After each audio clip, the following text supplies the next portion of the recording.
My name is Bob Sheets. I'm a lifelong resident of the county, except for about 7 years I spent in Fairmont getting an education. And then a year and a half I spent working in Logan County in a coal mine. And built a little bit of reputation here for having some idea of what industrialization looked like. I've driven those coal roads. I've been underground. I know what hard work is. And I know what a job means. And I would say to all of you here today, welcome to the Wild West. Really, because there are no regulations. There are no protections. It is the Wild West. And if you want to understand what that means, consider this for an ironic moment. Walk over to that Smithsonian exhibition and get past the people and the equipment and the beauty in the foreground and look at the hills behind them. Mm-hmm. And you won't see any trees. They're gone. And it's taken us generations to recover that because there were no regulations. And that was exploitation in its finest. Yes, and this is exactly what we're looking at again.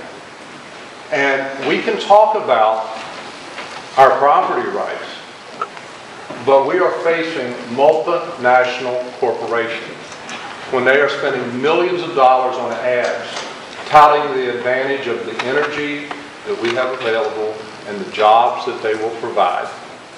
There is no room for division amongst us because they have so much more power, they have so much more money, and so much more withal that we must meet them at some point with some sort of united stand and united plan. And the things that have been alluded to here by other speakers tonight are really unusual because they support so many of the stories I've heard. A young man who was a former student and athlete for me is now an INS agent in Pennsylvania. And he tells me of his concern, and I believe he's written you folks about his concern for his home where he's going away, got himself an education, got a tremendous job, wants to raise his family in Lewisburg, Pennsylvania. But because of Marcellus drilling and the activity he sees there, where they are besieged with Halliburton trucks, and he makes 12 to 15 arrests of illegals in those drilling sites. The pickup trucks carry license plates from Oklahoma, Texas, Arkansas, and Colorado. They're not jobs for our people. They're not sustainable jobs. They will come, and it's a pipe dream to what that is going to bring us. And it will leave behind the things that you'll see in those pictures in the Smithsonian exhibition. That's what you'll see. Because the wonderful job that was done by Susan in depicting and your comments concerning what you see and what we don't understand.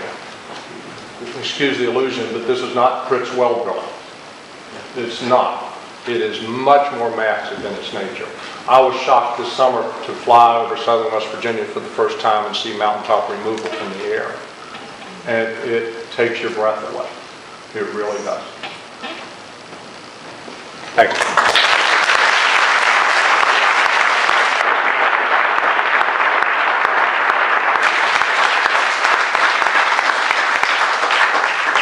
Susan Burt. I'm Susan Burt. I live in Hillsborough. I lived here a couple of years left in Martin Stafford. My kids here, work here, pretty much all of my adult life. Been a school teacher, I'm a property owner. I've never really been drawn into actually standing up in a public meeting and really forcefully saying what I believe about any environmental issue, because a lot of times I didn't think it was my business until now. Now I think it's my business. I've talked to a lot of people around, especially the Little Levels area, and I found that some people say the price will only go up if we wait. I'm holding out for a better price. And I say, you're right, the price will only go up if we wait. And some people say, well, some of those wells are safe. You're just seeing all the wells that are bad. Some of the wells aren't bad. And I say, you're probably right. With all those wells out there, they can't all be that bad. However, I'm really kind of individually, maybe not politically correctly, pushing for a moratorium. Because I think that we need to hold it. I think we've got a lawyer. I applaud the county commission for wanting to test the water. I think all of us in this room who care about the water should give our $38 fee right back so more people can test their water. I think that if we can take a stand on this and hold off, many of the people that I've talked to that have sold their rights 5 years ago because they didn't get very much money, and they feel like they've already committed to a side. I could have actually done that myself 5 years ago. Thank God I didn't, and thank God the High Rocks didn't. And I remember really before I knew that much about it, I remember Paul calling me up and saying, you know how much money you could make if you put a drill-in on, on the High Rocks site? I mean, you could make so much money that you could move to Colorado with the High Rocks. You could take your whole staff and you could move to California. And I just said to him, you know what, Oaks? We don't want to go to Colorado or California, and some things just aren't for sale. And so that's what I wanted to say, and I know you guys are dancing a tight dance between individual responsibility and community responsibility. And we've seen it in all the things that have been before you for the last 10 years, are always that dance between individual responsibility and community responsibility.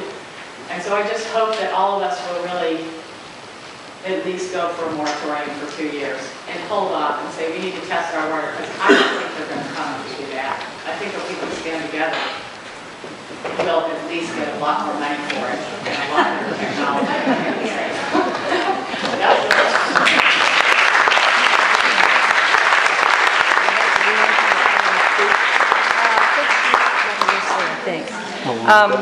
Is B. Rose here yet?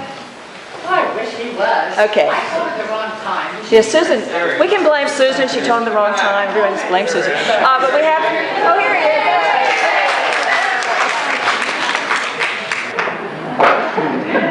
And then we have one other speaker, and then It's better than we like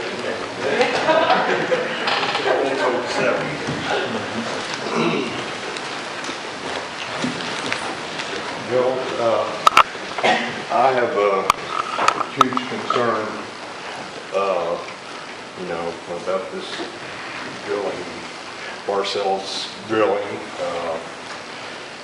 I receive a paper from Pennsylvania weekly, and there's hardly a week goes by that you don't read a terrible story like, for instance, a whole town's water supply getting ruined.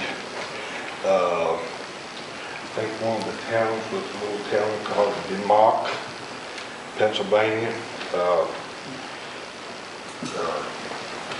The residents' water, I think it was 16 wells ruined, had butane in their water,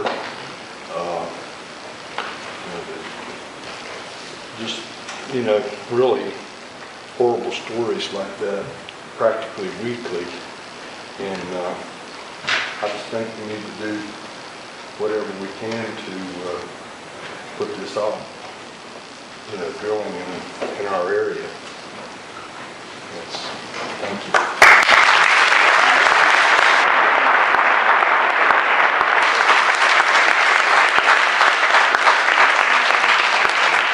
thank you, Alan Johnson. Thank you, commissioners and people.